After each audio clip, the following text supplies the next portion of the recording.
Agradezco la invitación y la oportunidad de presentar mi perspectiva de lo que es matemáticas y biología, ¿no? Entonces, yo soy Aaron Vázquez, estoy en el Instituto Nacional de Medicina Genómica, en el departamento de Genómica Computacional, particularmente adscrito al Laboratorio de Biología de Sistemas enfocado en enfermedades humanas, a cargo del doctor Osvaldo Reséndiz. Sin embargo, bueno, lo que les voy a platicar un poco es un ejemplo de cómo nosotros estamos ocupando la biología de sistemas, cómo estamos integrando datos y al final voy a dar una recapitulación de las diferentes herramientas que hemos estado haciendo para estudiar esto, ¿no? Que también es de interés dado el perfil del seminario. Entonces, les voy a estar hablando sobre los códigos biológicos. ¿A qué me refiero con códigos biológicos? ¿Cómo se intersecta con biología de sistemas? Definir un poco lo que se refiere a ello, hablar dos ejemplos específicos, ¿no? De datos y cómo lo estamos integrando y específicamente cómo lo estamos analizando para dar una perspectiva clínica. Y finalmente voy a cerrar la presentación hablando de las aproximaciones teóricas que hemos llevado a cabo. Si tienen alguna duda, por favor, adelante. Llámenme Aarón, sin problema. Entonces, parto con directamente con lo que son los códigos biológicos. Un código, si lo definimos la palabra en diccionario, es una combinación de letras, números o caracteres, ¿no? Que tienen determinado valor dentro de un sistema establecido. Otro, otra definición bastante formal es un conjunto de reglas o preceptos de cualquier materia. ¿Ok? ¿Y esto cómo se aterriza directamente en biología? ¿No? Cuando yo empecé a estudiar biología, hablábamos de que la biología es lo más complejo, y más complicado de estudiar por la cantidad de variables que se tienen. Sin embargo, algo que me ha rondado mucho desde mis intereses iniciales es, ¿existen un conjunto de reglas que pueden establecer esta biología? La verdad es que sí, hay muchísimos ejemplos en biología. Y un ejemplo muy, muy, muy claro es el genoma humano, ¿no? El genoma humano, bueno, es esta hélice de doble cadena, la cual tiene la información genética de todo lo que somos nosotros. ¿Ok? Eh, Sin embargo, esta codificación únicamente está basada en cuatro letras, ¿no? Que son cuatro bases nitrogenadas, que es la adenina, guanina, citosina y timina. ¿Ok? Con base a todo esto, nosotros podemos estructurar cualquier proteína que tengamos en cuenta, ¿no? Tanto de longitud, variable y demás. Entonces estamos viendo una reinterpretación de combinación de palabras, donde las palabras vienen siendo sucesión de diferentes letras que nos dan diferentes proteínas. Y estas proteínas a su vez tienen diferentes funciones, desde modelar lo que viene siendo receptores de membrana, hasta moléculas que activan a otros genes o regulan a los mismos, ¿no?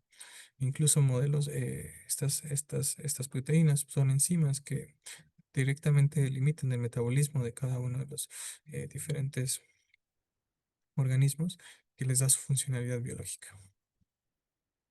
Entonces, hago énfasis en la regla de reglas y preceptos porque, bueno, he tenido discusiones con algunos biólogos, ellos no están tan de acuerdo sobre si se puede teorimizar la biología. Se pueden sacar teoremas matemáticos, teoremas computacionales, reglas estrictas que nos pueden determinar cómo un sistema se va a comportar. La respuesta es no lo sé. Yo pienso que sí en un futuro.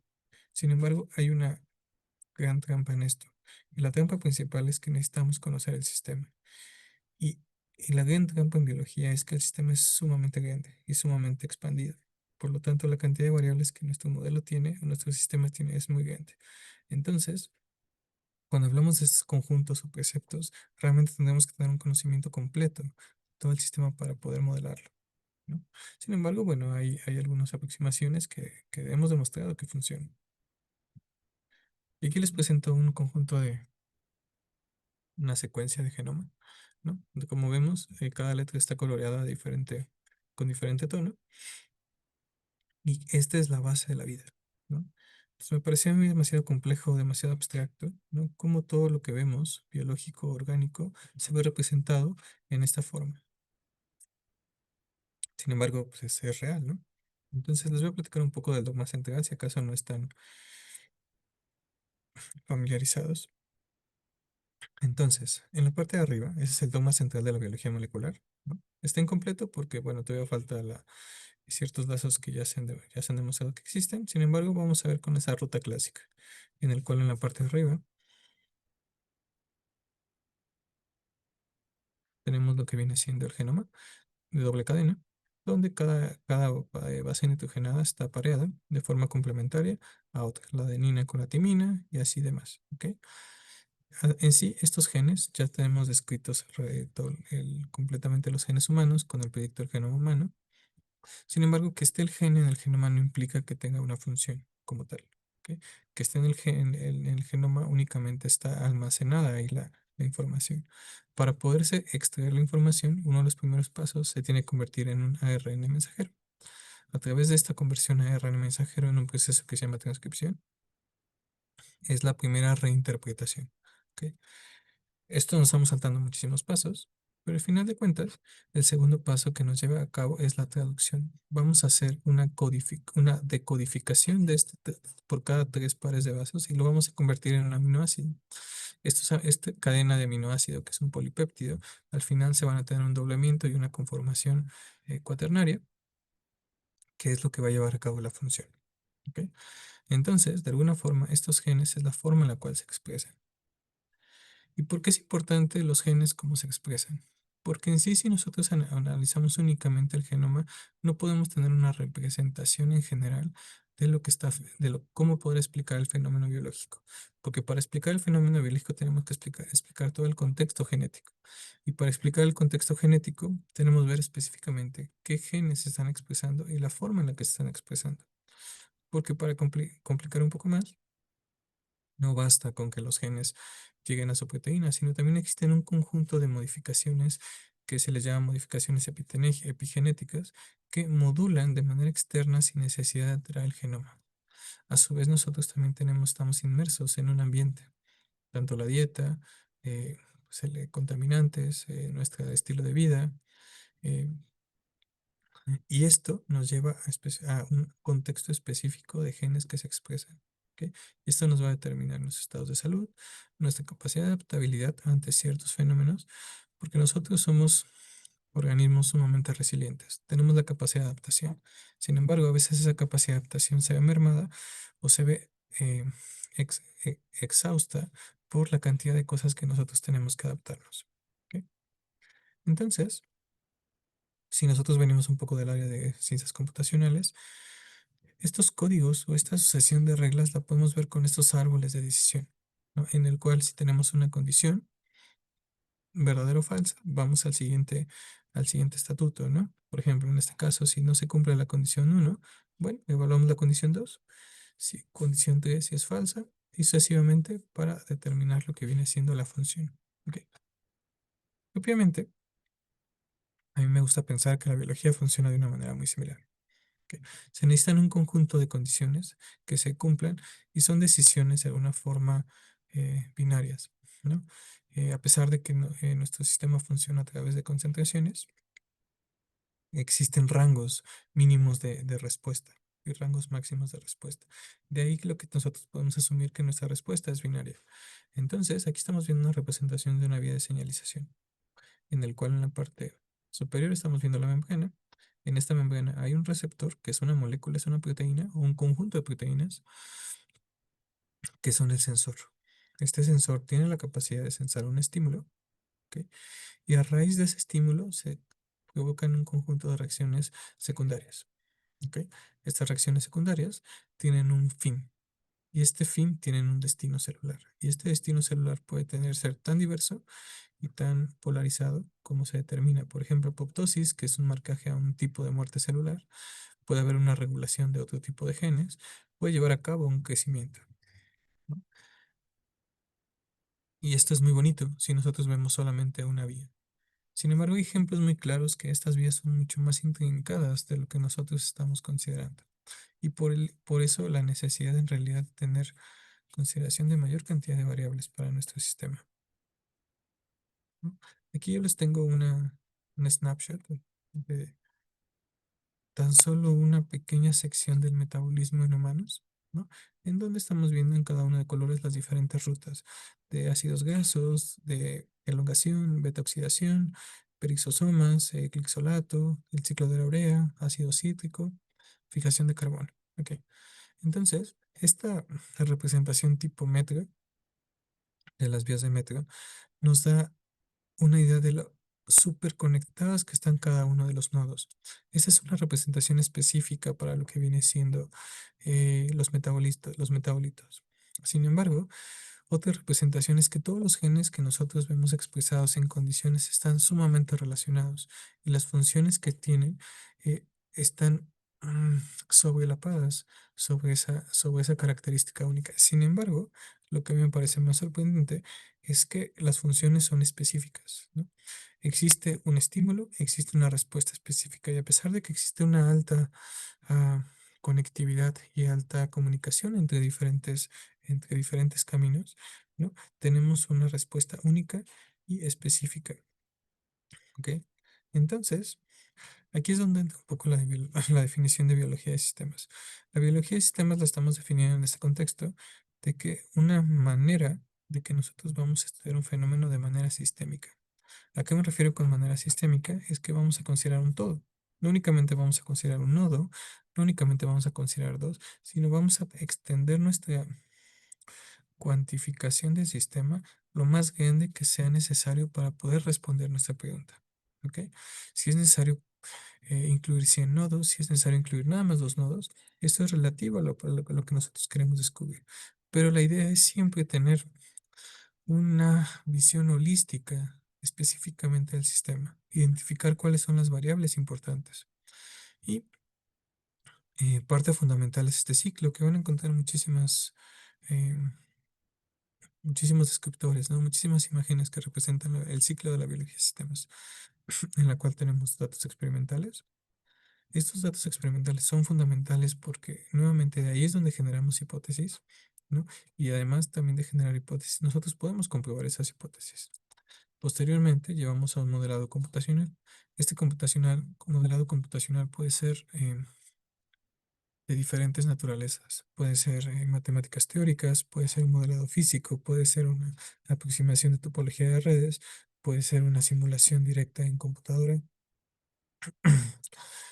Son diferentes aproximaciones. En realidad es que es el uso de herramientas teóricas de otras áreas, principalmente de matemáticas, física y computación, para poder describir estos datos o este fenómeno biológico que tenemos.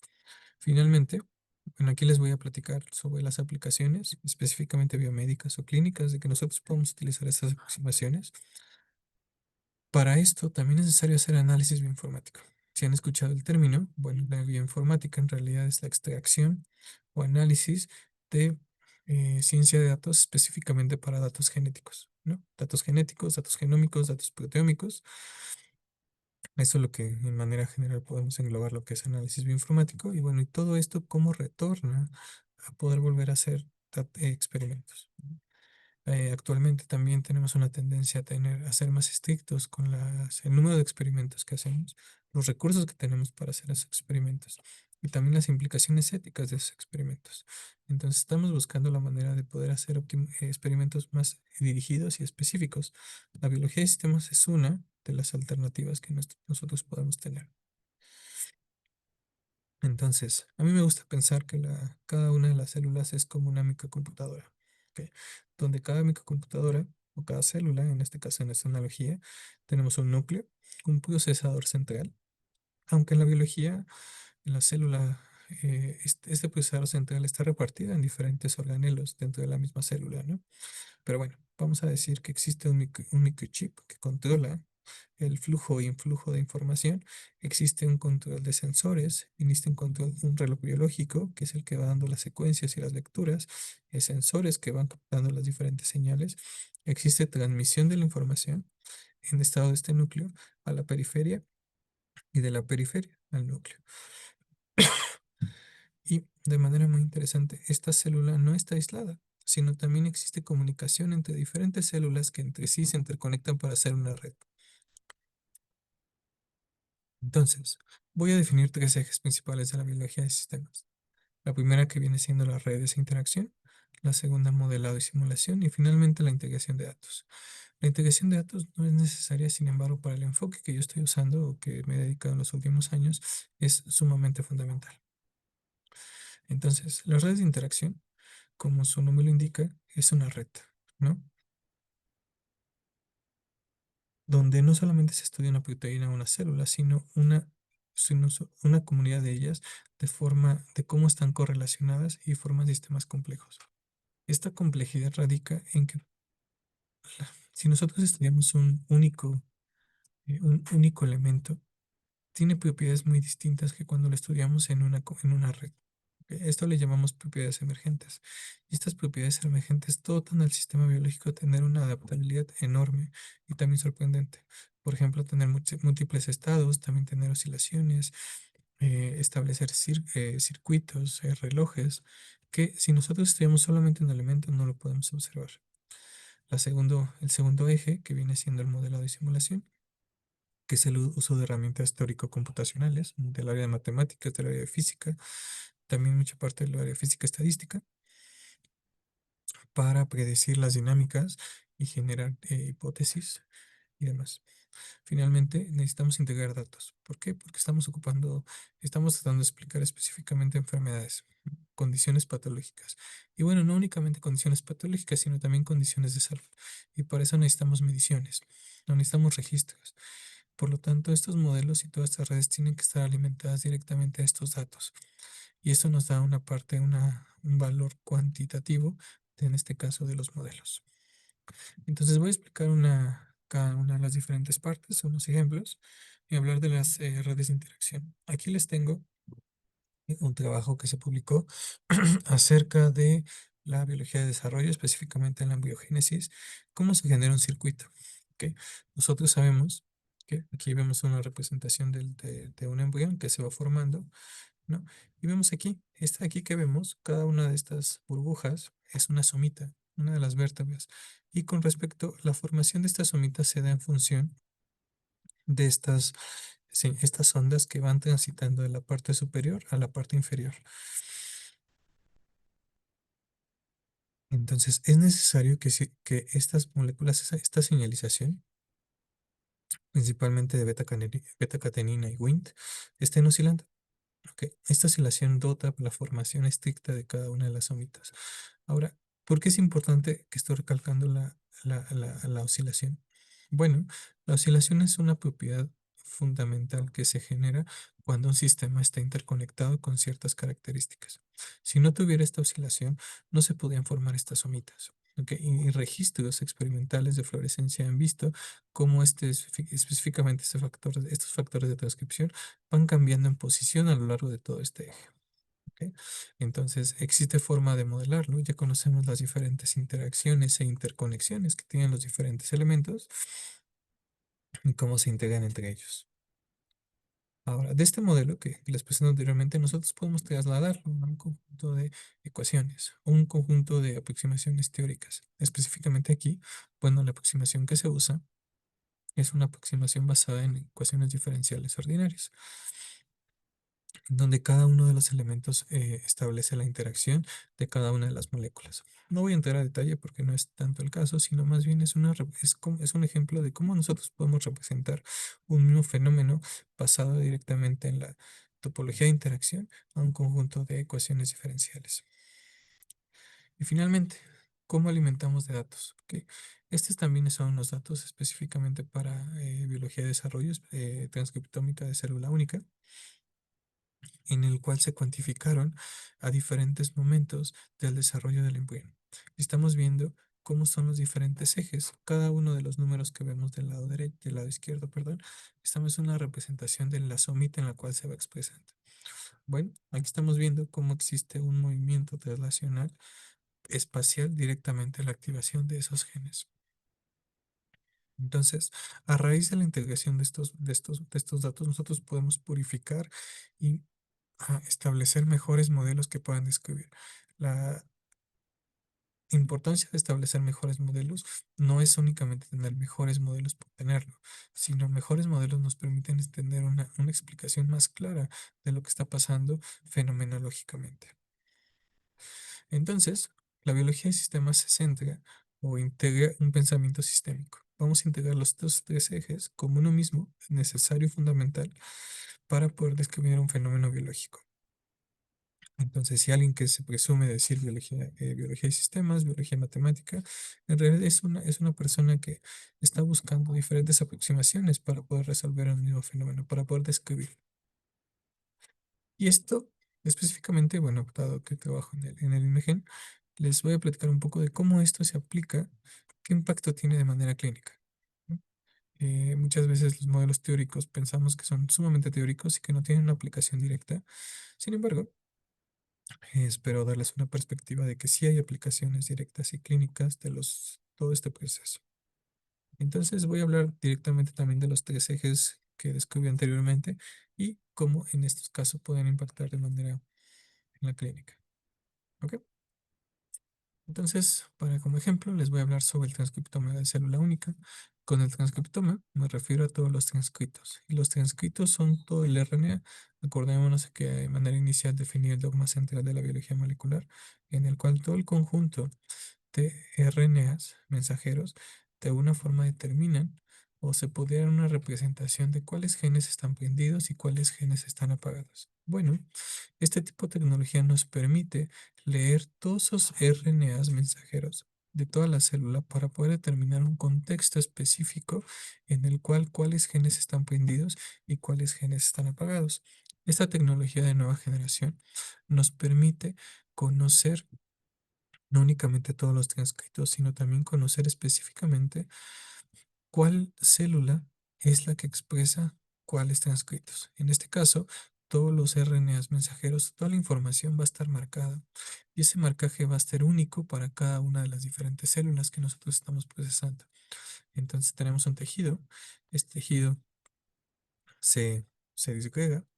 Después de hacer esa disgregación, se encapsula. Bueno, una de las tecnologías típicas era un encapsulamiento donde se pone una burbuja con diferentes compuestos que lo que hacen es hacer lisis de la membrana celular y del núcleo para poder exponer todos esos transcritos y se marcan, ¿no?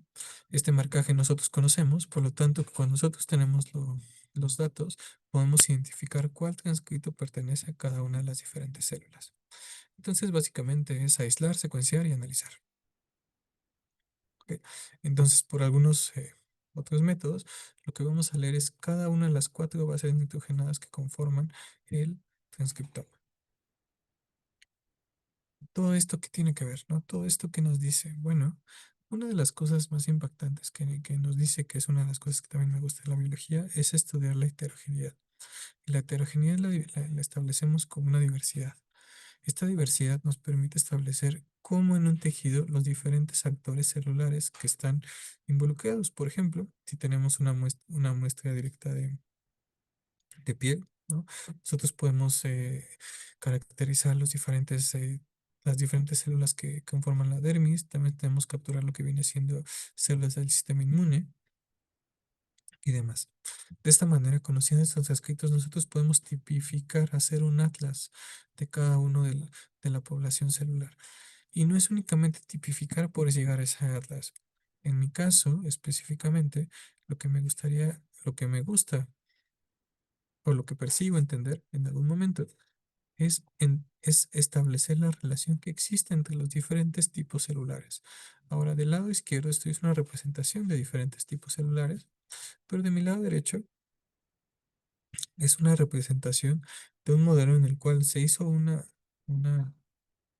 un modelo de tumor en el cual todas las células eran exactamente iguales, y a pesar de que es el modelo de tumor, todas las células exactamente iguales tenían funcionalidades distintas y muy diversas. Por ejemplo, un grupo de células eran proliferantes, otras de ellas eran invasivas, y un estado se mantenía en estado en medio, ¿no? Si sacamos una representación de, de reducción de dimensiones y un poco topográfica de cómo están localizadas o cómo se agrupan estas diferentes células, veríamos que son estos agrupamientos. Pero aquí lo interesante es, para mí, conocer la forma en la que se comunican estas diferentes poblaciones. Existen de manera aislada, existen de manera conjunta, existe forma de regular la intercomunicación que tienen entre ellas, existe manera de modularlas, ¿no? Y esto es de suma importancia porque este es un modelo de cáncer y se ha demostrado específicamente que en cáncer existe la presencia misma de esta heterogeneidad provoca una disminución de las capacidades de los tratamientos para ser eficientes. Hacemos mapas de interacción. Si ustedes vienen del área de matemáticas, bueno, en realidad estos mapas de descripción celular son mapas topológicos. Estos mapas topológicos nosotros podemos estudiarlos por la misma relación topológica y ver la forma en la que los diferentes genes se interconectan de tal manera que podamos encontrar cuáles son los genes más importantes que pueden describir nuestro fenómeno. De este modelo, de las principales conclusiones es que no importa el tiempo, ¿no?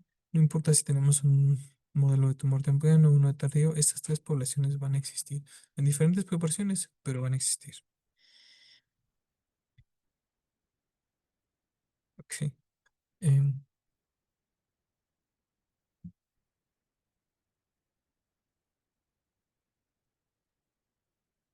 un segundo, creo que se interrumpió mi presentación. En un segundo en lo que lo vuelvo a conectar. Sí, sí, sí.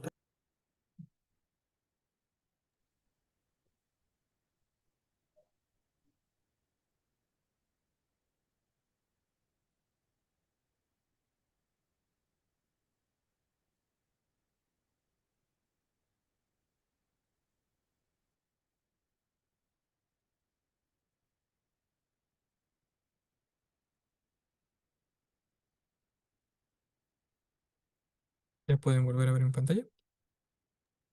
Está cargando, sí. Ya se ve. Sí, Ah, perfecto. Rodrigo iba a comentar algo, perdón. Sí, ¿puedo aprovechar la pausa para preguntar algo? Sí, Eh, adelante. nada más cuando nos mostraste el mapa de transcriptomas, ¿qué pasa en las interfaces del mapa? O sea, en las fronteras entre una y otra región, eh, una antes, una diapositiva antes. ¿En Ajá, o sea, esta hay o en esta? células, así la diversidad celular. O sea, hay células que tienen funciones dobles o algo así. Disculpa mi No, ignorancia, que no sé mucho de biología no, no, celular. no. Gracias por la pregunta. No, en este caso estamos estableciendo funciones únicas. Sin embargo, estas funciones únicas son específicas para cada célula. En este caso, digamos, voy a utilizar esta representación. Existe un conjunto de células que tiene una función proliferante, que vienen siendo las que están coloreadas como azul. Existen otras que están coloreadas como en rosa, que tienen funciones invasivas. ¿Ok? No es que tengan doble función, sino tienen una función única en este contexto, pero estas funciones en realidad están integradas, ¿no? Aquí las cosas más interesantes, pero que de alguna forma me, me roban un poco el sueño, es que en realidad todo esto es que hace que el sistema sea sumamente robusto, ¿no? Porque tienes una diversidad de funciones, no pones una función en todas las funciones en una célula, sino divides. Entonces, una de las condiciones es que muchas veces los fármacos para tratar específicamente el cáncer únicamente atacan a una función específica. Por ejemplo, si las células están en estado proliferante o invasivo, entonces, de alguna forma únicamente se pueden captar esas células. Sin embargo, quedan remanentes las otras, ¿no? Porque no tienen acción directa con ese fármaco específico, por ejemplo. ¿Sí contesté la pregunta? Sí, muchas gracias. Gracias por la pregunta. Entonces, aquí lo interesante es que ahora, ya que describimos lo que vienen siendo estos datos, ¿ok? ¿Qué nosotros podemos hacer?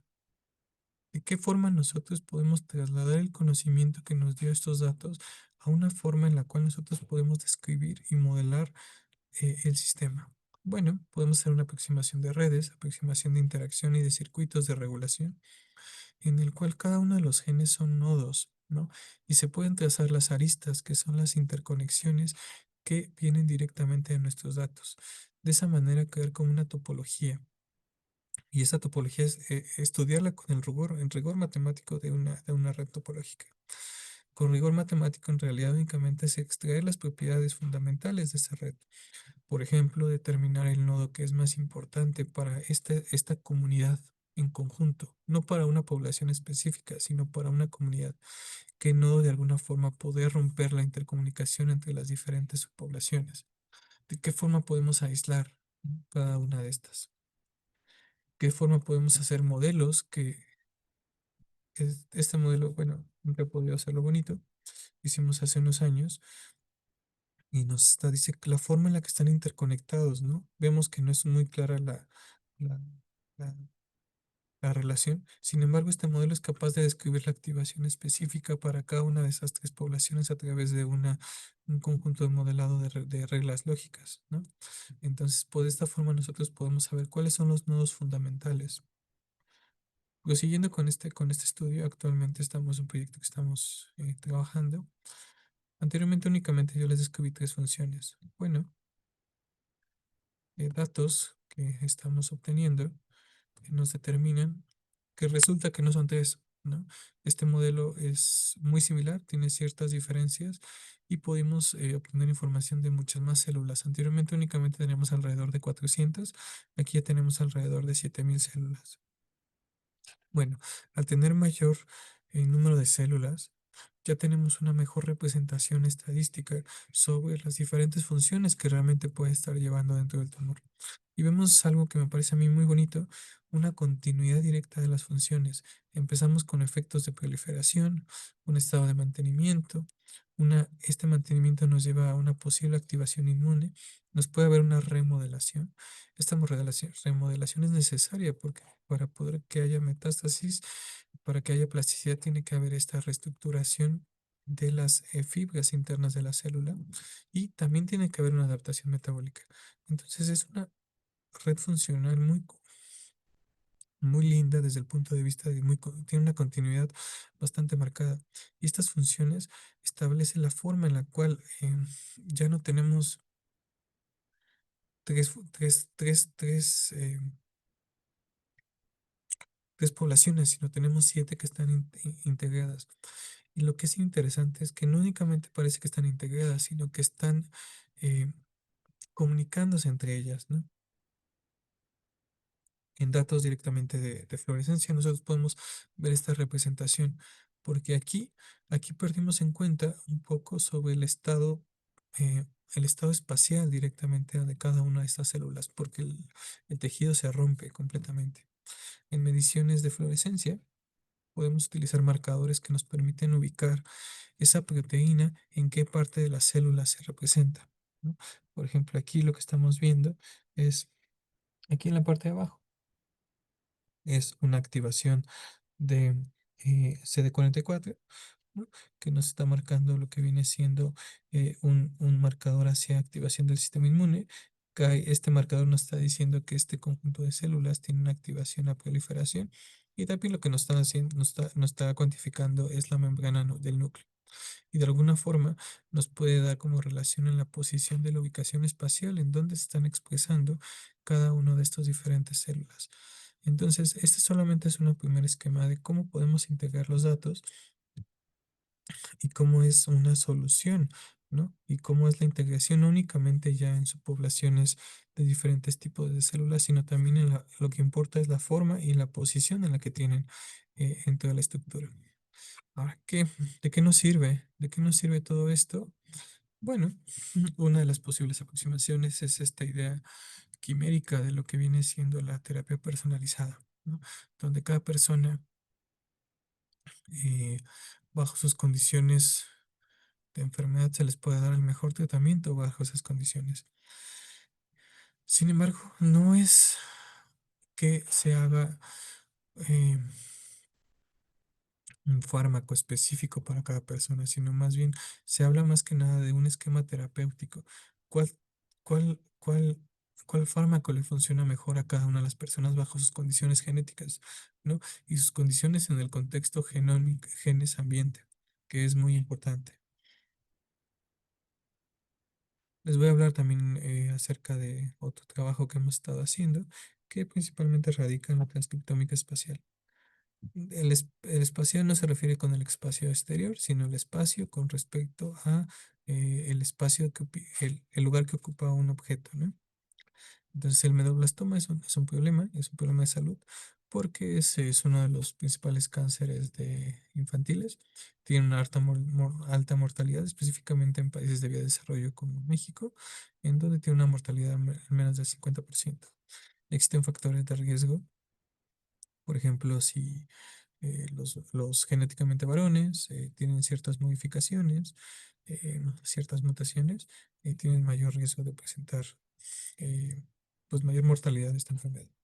Existen cuatro subtipos moleculares: WNT, SHH, grupo 3 y grupo 4, cada uno de ellos tipificados con ciertas características genéticas, principalmente en su activación de los cromosomas. Esto aquí es una representación del cromosoma, y estas bandas que estamos observando son de alguna forma los genes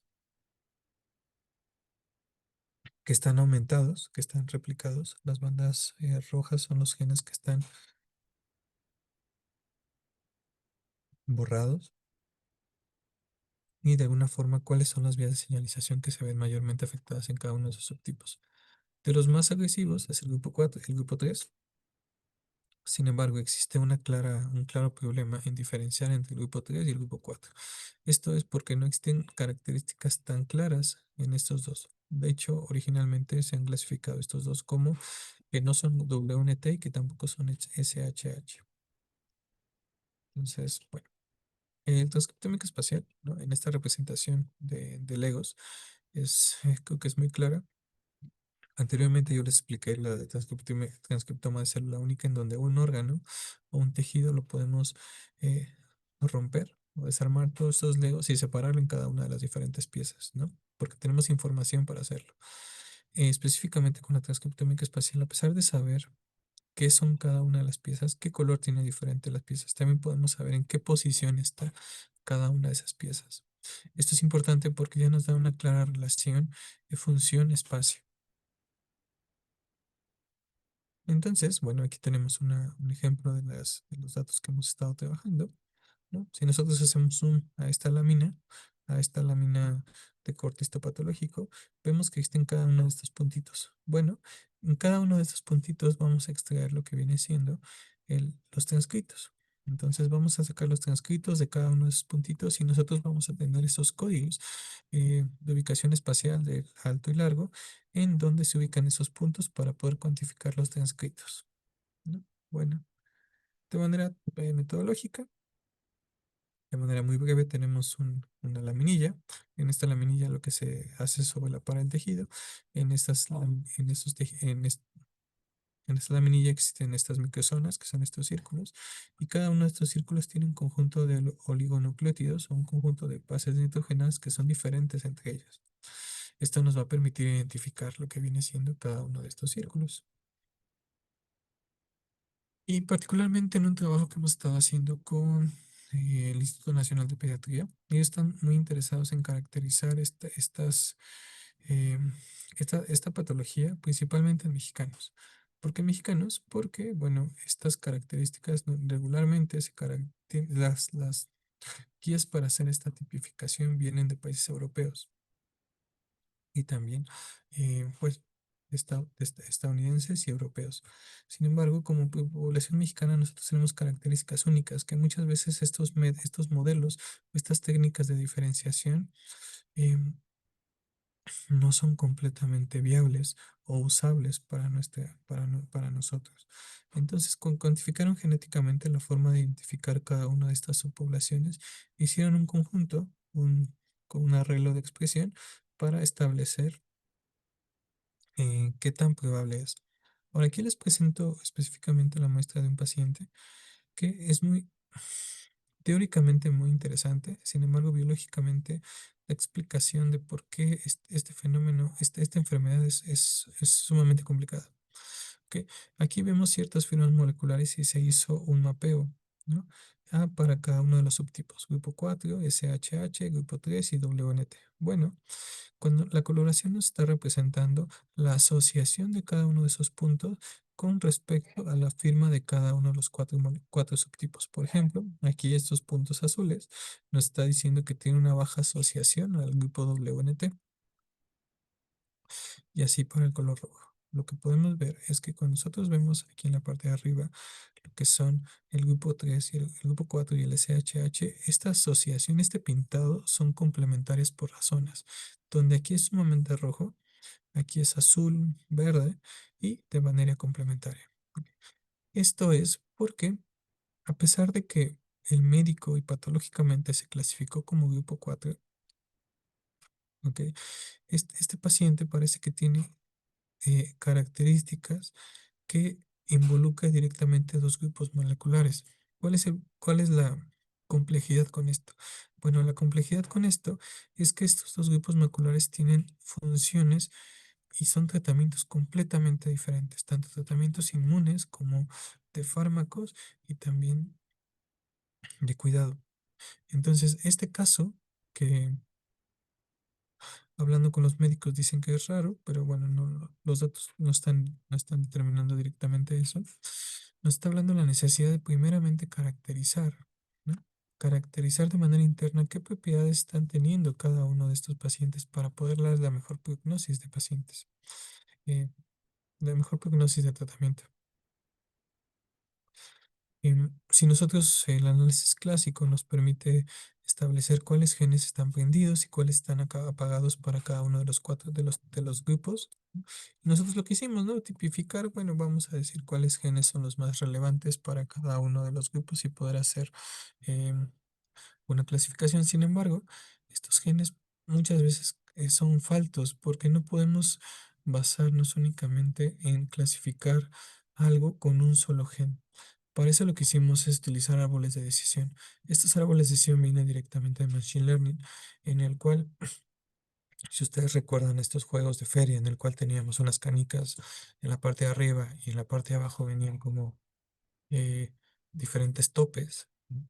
Y caían finalmente en una casilla. Bueno, en la casilla en la que caían en realidad no era una trayectoria lineal de arriba a abajo, sino era un choque directamente relacionado a la cantidad de topes que se chocara a lo que viene siendo la canica.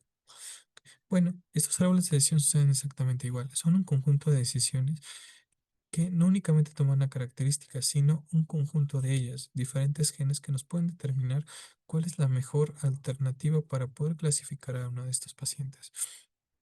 Y de esa manera nosotros hicimos Machine Learning para poder tipificar estos topes, para poder establecer mejores reglas y mejores estructuración y así poder evitar, ¿no? Casos como el que les presentaban las laminillas, ¿no? Donde no es clara la transición entre los dos fenotipos, o si existiera fenotipos híbridos que también lo pudiéramos describir. Ahí hicimos un poco de modelos de entrenamiento para verificar que nuestro modelo es correcto y tipificamos lo que viene siendo cada una de las diferentes funciones, ¿no? Ver cada una de ellas de manera sobresaliente. Por ejemplo, el grupo 3 es de los más agresivos y las funciones que mayoritariamente se ven enriquecidas o se ven asociadas son procesos de invasión y metástasis. Esa es la que tiene menos heterogeneidad, pero su heterogeneidad está muy dirigida hacia invasión y a estos procesos. Entonces, la biología de sistemas y la clínica. ¿De qué nos sirve? ¿De qué nos impacta? Con estos dos ejemplos, bueno, la idea es hacer diagnósticos más precisos. En lugar de basarse solamente en un marcador, podemos establecer perfiles completos, todo un contexto genético, establecer, por ejemplo, medicina de precisión. Al integrar datos genémicos, clínicos y de estilo de vida, se construyen modelos, ¿no? Estos modelos tienen la capacidad de ser entrenados de manera constante y poder establecer la mejor eh, se puede decir cuál es la mejor terapia y con menos efectos secundarios. Y estos modelos en realidad son adaptativos, ¿no? No es únicamente estático, sino pueden estar modelando cómo puede ir cambiando esa terapia con respecto al tiempo. Establecer, bueno, nuevas dianas terapéuticas también. Establecer lo que viene siendo las evoluciones de las enfermedades, porque muchas veces sabemos los estados cuando ya se instaló la enfermedad, pero no sé, incluso un estado en el cual ya no se tiene la enfermedad, pero todo ese proceso intermedio realmente no hay un conocimiento, ¿no? Si nosotros podemos trazar la historia de la enfermedad desde su inicio, su instauración y, y lo más deseable que sería su término de la enfermedad, podemos conocer los estados, cómo modular ese tiempo, ¿no? Establecer también terapias de tratamientos combinados y demás. Finalmente, estos son los ejemplos que les traigo. Nuevamente, nada más voy a hacer una recapitulación de algunas herramientas teóricas que hemos estado utilizando. Pensé que les sería de interés dado el perfil del seminario.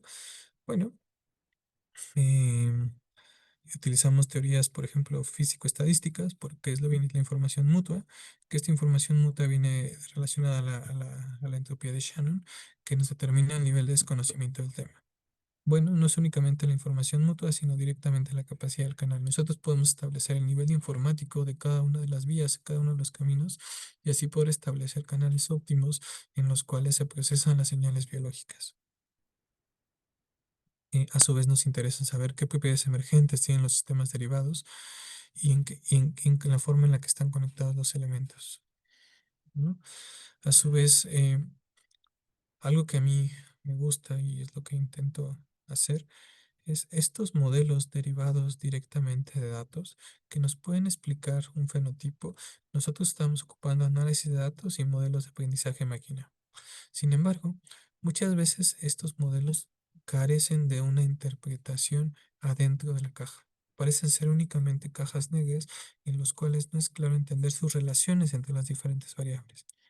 Bueno, estos modelos basados en datos únicamente nos permiten describir esa enfermedad, clasificar esa enfermedad, pero no nos permiten como tal conocer lo que viene siendo la forma que están interconectadas esas variables. El paso siguiente en realidad es, con base a tener esa información de los modelos basados en datos, hacer aproximaciones teóricas, hacer aproximaciones que nos permita establecer las redes de interacción, las redes de integración, de tal forma que sí podamos conocer la manera y la forma y el camino en la que esas diferentes variables o factores se interconectan. Finalmente, un poco de hablar de formas en las cuales nosotros también podemos establecer las relaciones, ¿no? A veces la información en la literatura no es suficiente. Para ello, nosotros podemos completar nuestra información con redes de coexpresión, que básicamente es una correlación de cuántos genes están prendidos y cómo están prendidos. Ahora, aquí hay un paréntesis muy importante, que una correlación no implica causalidad. Sin embargo, si nosotros juntamos lo que viene siendo la coexpresión o correlación con la información teórica que ya conocemos, nosotros podemos quitar esa subjetividad y asociarle, a pesar de que exista una correlación, una causalidad. Y esta causalidad puede que nos permita establecer redes que describan el fenómeno biológico. Em, eh, Aproximaciones estocásticas, por ejemplo, aquí lo que estamos viendo es la ecuación química maestra, que nos establece cómo va cambiando la distribución de probabilidad en el tiempo ante una molécula, ante n moléculas en específico, ¿no? Ahora, de esta ecuación química maestra, nosotros podemos sacar los diferentes momentos estadísticos que nos pueden representar a esta distribución. Sin embargo, para poder llegar a nuestra descripción de probabilidad, lo que nos determina la ecuación, bueno, tenemos que tener primero un conjunto de ecuaciones, y ese conjunto de ecuaciones en muchos casos poder modelarlas como un conjunto de reacciones químicas. ¿Ok? Para poder sacar las simulaciones necesarias, porque a veces resolver teóricamente o analíticamente más bien, esta ecuación es sumamente complicado y únicamente funciona para sistemas muy sencillos de 2 o 3 elementos. Entonces, ya cuando tenemos más de 10 elementos y si hablamos de genes, que muchas veces nuestras redes de integración, de interacción son alrededor de cientos, bueno, parece sumamente complicado hacer una descripción analítica de esta forma. Hacer consideraciones de ruido, ¿no? Ruido bioquímico, ruido que produce fluctuaciones, y encontrar fenómenos muy interesantes como la resonancia estocástica, ¿no? Aquellos momentos de ruidos en las cuales, o aquellos momentos de la fluctuación, en realidad provee al sistema de ciertas características denominadas como beneficiosas. Diferentes aproximaciones, datos de Machine Learning, ¿no? Métodos de clasificación, clustering, demás modelos de entrenamiento que nos permiten también hacer modelos de clasificación para poder estratificar diferentes pacientes, en su caso. Y bueno, ya voy terminando. Todos estos trabajos que he presentado, bueno, ha sido con integración de diferentes colaboradores de diferentes institutos, como el Nacional de Pediatría, internos también del INMEGEN, del Nacional de Rehabilitación en la UNAM, el Centro de Ciencias de la Complejidad. Aquí hay unos nombres que, bueno, esto no es trabajo de uno, sino es un trabajo conjunto. Entonces, pues mencionar a todos que los que nos están viendo, bueno, nosotros somos el grupo de Biología y Sistemas enfocado en enfermedades humanas. Yo estoy adjunto a él, el líder es Osvaldo Reséndiz, y bueno, siempre estamos contentos de recibir a gente interesada y con muchos intereses. Entonces, cualquier duda, bueno, aquí están mis datos de contacto. Y bueno, eso sería todo lo que tengo preparado. No sé si existen algunas preguntas. Gracias por su atención. Muchas gracias, doctor, por su interesante y tan completa presentación. Este, pues abrimos entonces el espacio a preguntas. Si alguien tiene alguna pregunta que realizar, puede levantar la mano o expresarla directamente en el chat. Mm, Bueno, parece que todavía no se animan a hacer alguna pregunta. Yo quisiera hacer una como por falta de, pues sí, falta de conocimiento y quisiera, este, pues ver si estoy, cómo interpretar esta gráfica donde estaban los tipos de células, donde comentabas que algunas eran invasivas, proliferativas, y que era algo como muy, o sea, que tiene una sola función. Pero había en esa gráfica espacial como que algunas se solapaban, no sé, cómo interpretar eso. O sea, em, si esto se debe a que hay un cambio en el tiempo, si hay algunos genes que se están expresando simultáneamente entre unas y otras, o es algo que no lo voy a entender. Claro, sí. Bueno, aquí algo claro es que cuando se tomaron estas muestras fue en un tiempo en específico. No es un estudio traslacional. Sin embargo, eh, cuando hablamos de tiempo, hablamos de continuidad de expresión. Y entendemos que existen poblaciones celulares que de alguna forma están expresando perfiles genéticos que las ubican en ese extremo, pero hay otras que tienen un estado más intermedio, ¿no? Que las permite ubicar en río abajo en esta sucesión dinámica. ¿A qué me refiero con esto? Por ejemplo, una célula en este punto podría estar en un estado intermedio entre un estado de proliferación y mantenimiento. Sin embargo, bueno, esto se hizo una clustering de no supervisado y se determinaron como cuáles son los límites estrictos, ¿no? Entre una función y otra. Sin embargo, sí, por ejemplo, en este estado aquí sería una célula que podría tener un perfil transcripcional que podría ser asociado a los dos estados, ¿no? No sé si contesté la pregunta. Sí, sí, muchas gracias. Bueno, tenemos otra pregunta de Egna Abigail. Adelante. Hola, Aaron. Muchas gracias por la presentación. Me pareció muy interesante.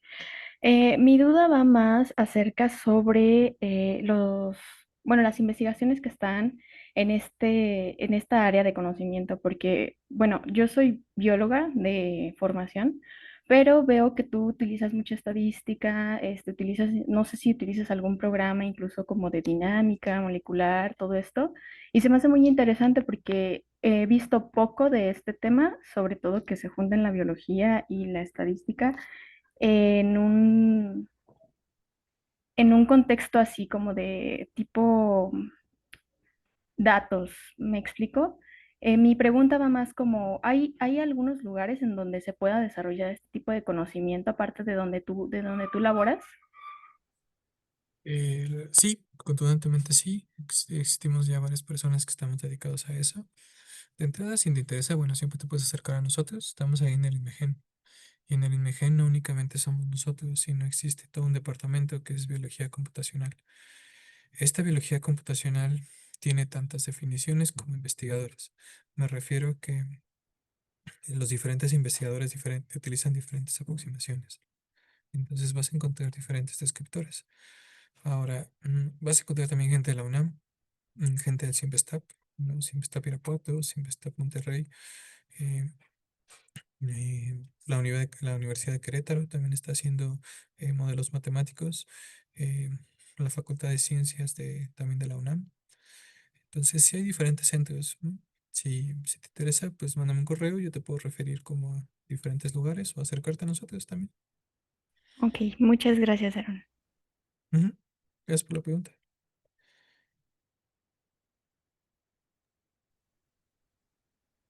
Hola. ¿Me escu- Sí, muchas gracias. Adelante, Rodrigo, desea. Sí, gracias. Este, bueno, primero una duda aclaratoria de, de cuando nos mostraste las láminas estas de los móduloblastomas, creo que les llamaste. eh, ajá, en pacientes de diferentes grupos, ¿no? Nada más porque no me quedó claro cuál es la diferencia entre cada grupo. Porque si veo esas muestras, pareciera que es la misma lámina, ¿no? Para los cuatro. Entonces, no sé cuál, o sea, a nivel experimental, cuál fue la diferencia entre cada grupo, ¿no? Claro, ahí, bueno, quizá una disculpa por la falta de precisión de mi parte. Es como efectivamente lo dices, es la misma muestra. Histológicamente, histopatológicamente se clasificó esta muestra como grupo 4. Y lo que hicimos posteriormente aquí fue contrastarlo con firmas que se obtuvo de manera experimental. ¿Cómo se puede clasificar? ¿No? Vamos a olvidarnos que es grupo 4 y con la base, con la lista que nosotros contrastamos, ¿cómo podemos clasificar con nuestra nueva herramienta? Entonces, esa misma lámina lo contrastamos para la firma del grupo 4, SHH, grupo 3 y WNT. Aquí estamos viendo que mayoritariamente la asociación es una combinación o una complementariedad entre el grupo 4 y SHH, ¿ok? Donde ciertas zonas se asocian al grupo 4, que son las más rojas, y ciertas zonas se agrupan a SHH, también en este lado, ¿no? Ya veo. Muchas gracias. Ujú, gracias por la Y pregunta. no sé si comentario o duda, pero cuando hacen, bueno, mencionaste al final, ¿no? Las herramientas estadísticas que han empleado y mencionas, por ejemplo, estas ecuaciones de evolución estocástica. Eh, ¿Estas se hacen en, por ejemplo, un mapa transcriptómico, algo de este tipo? ¿Cuáles son los estados que hay en el sistema? Eh, Sí, o sea, en realidad es un trabajo que es un trabajo que apenas está desarrollando. Sacas una variable estocástica para cada transcrito, ¿no? Haces una distribución de probabilidad para cada transcrito. Entonces, en principio, si tienes eh, 10 transcritos, tienes una ecuación química maestra donde estas n's en realidad son las n's de los 10 transcritos, ¿no? Porque nosotros tenemos la capacidad de cuantificar esos conteos, esos cuántos transcritos tenemos en ese tiempo específico. ujú. Entonces, no se puede pensarse como una especie de volumen como un elemento de volumen en los mapas estos de regiones de transcritos. Y Sí, entonces, si caso de ser así, este, entonces, por ejemplo, pasar de una región a otra es como decir una transición de fase, algo así. sí. Y, bueno, si ya han hecho algo de este tipo, o sea, ¿qué comportamientos ven en la transición? No sé si son de primer orden, segundo orden o qué cosas Claro. interesantes. O sea, siempre que hay transiciones es muy interesante, ¿no? Pero Sí, eh, no justamente sé esto si nos puedes decir un poquito de lo que ha salido de ahí, de ese tipo de investigación. claro. En términos prácticos, no lo hemos hecho como tú lo mencionas. Gracias por la pregunta, es muy interesante. Eh, lo que hemos caracterizado es las fronteras que existen, pero a nivel de transcritos. Transcritos en todo este volumen, ¿qué lo hace diferente a un nuevo volumen donde hay un cambio? Ahora, hemos visto como, no lo hemos analizado como un estado de cambio de fase, pero sería interesante hacerlo. Ok, gracias, muy interesante.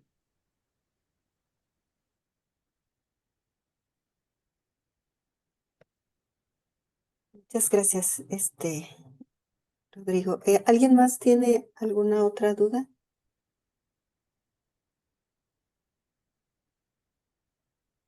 Mm, Bueno, este, voy No sé a, si puedo hacer a- un comentario adicional, ya que estamos en esta adel- en este mismo tema, o sea, porque también tuvimos una charla de Enrique Hernández Lemus, Claro. antes, y él planteaba es también este tipo de investigación, pero con mapas de expresión de genética, ¿no? De células únicas.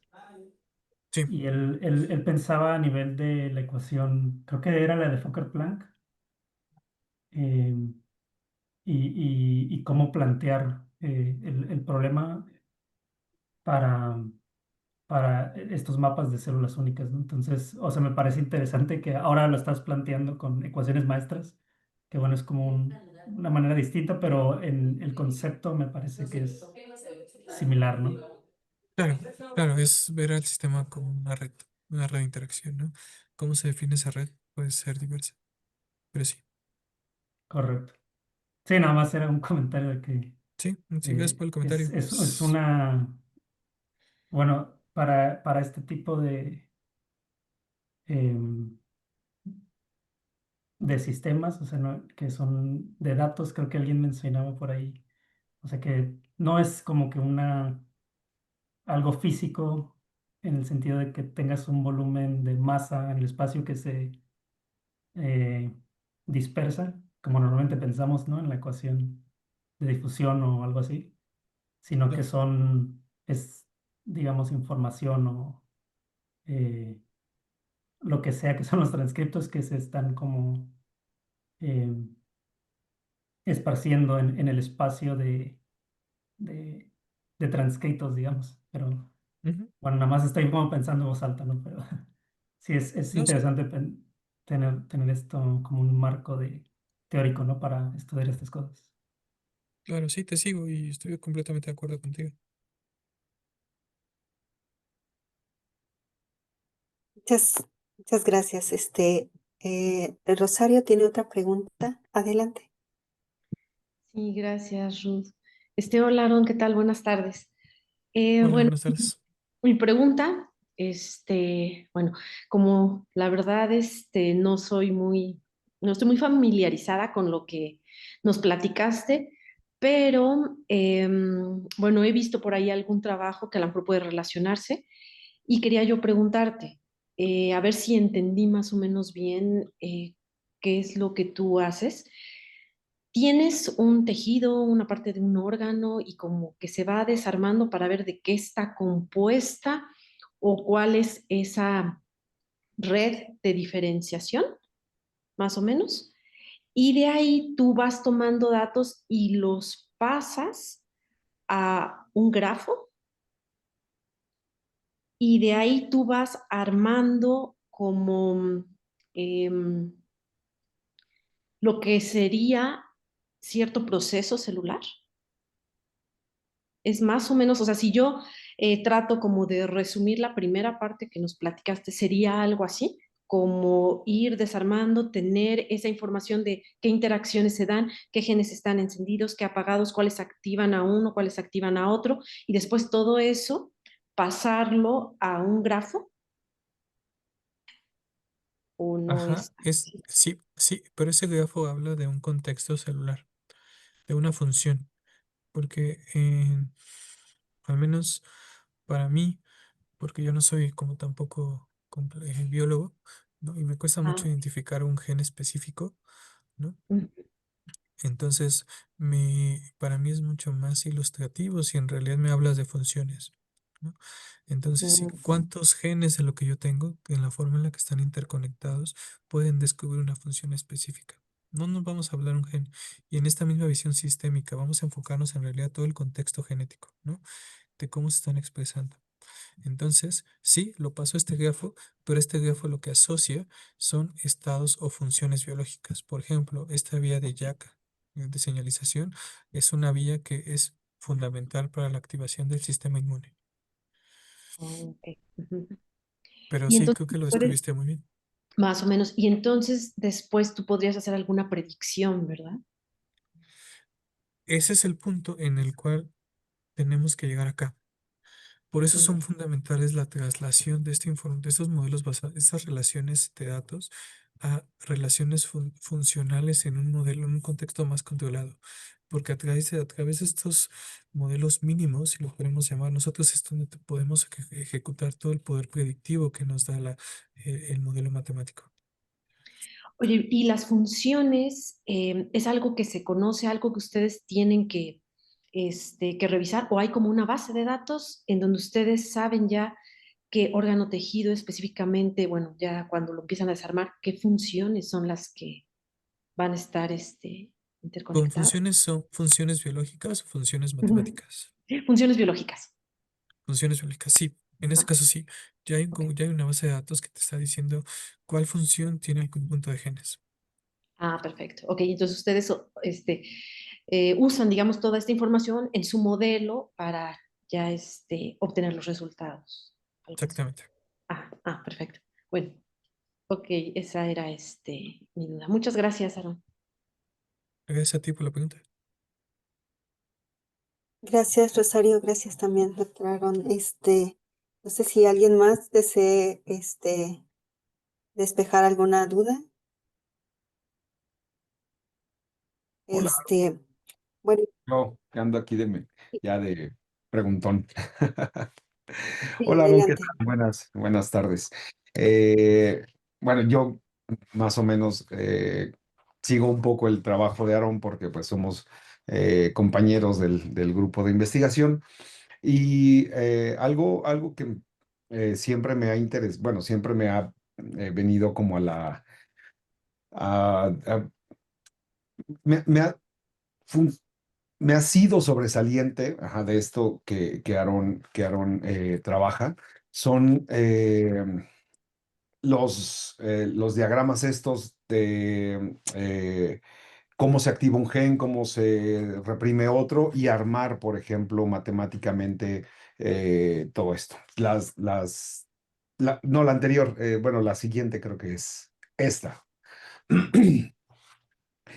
Si, cuando tú tienes, por ejemplo, los datos de neuroblastoma, ¿qué tan complicado es uno de estos mapas de activación o represión génica en función de los resultados que has tenido? Lo has armado?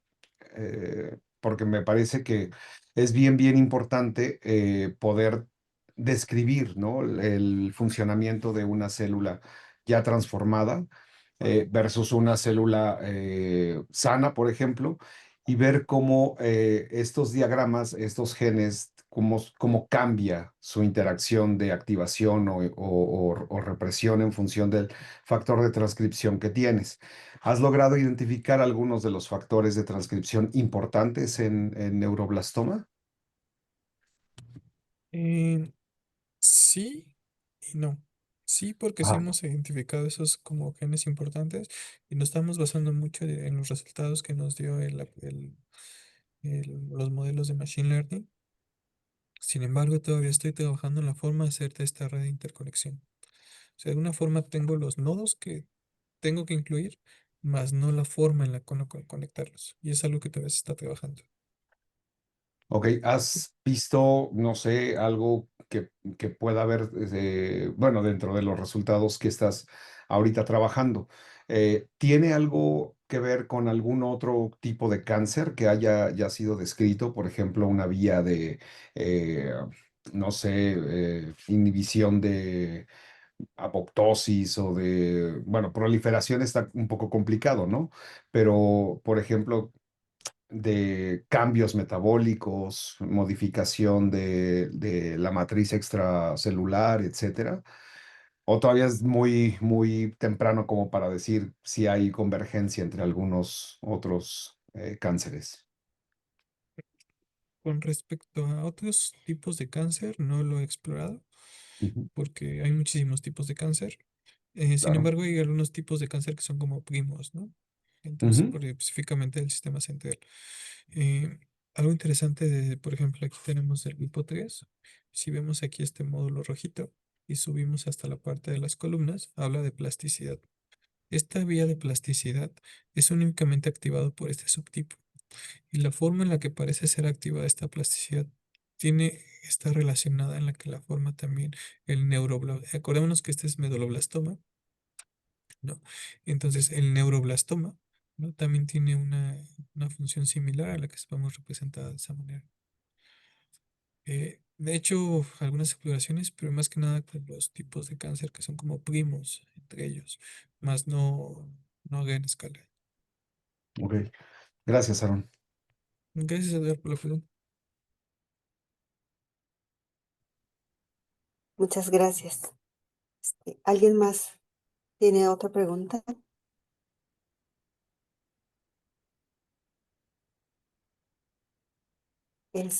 Bueno, parece que no hay más. Voy a terminar con la grabación de esta sesión, agradeciendo mucho por cada respuesta que nos ha dado y esta explicación tan amplia y el cómo abarca desde la célula aislada hasta todo un sistema, pues muchas gracias. Em, pero no nos despedimos todavía.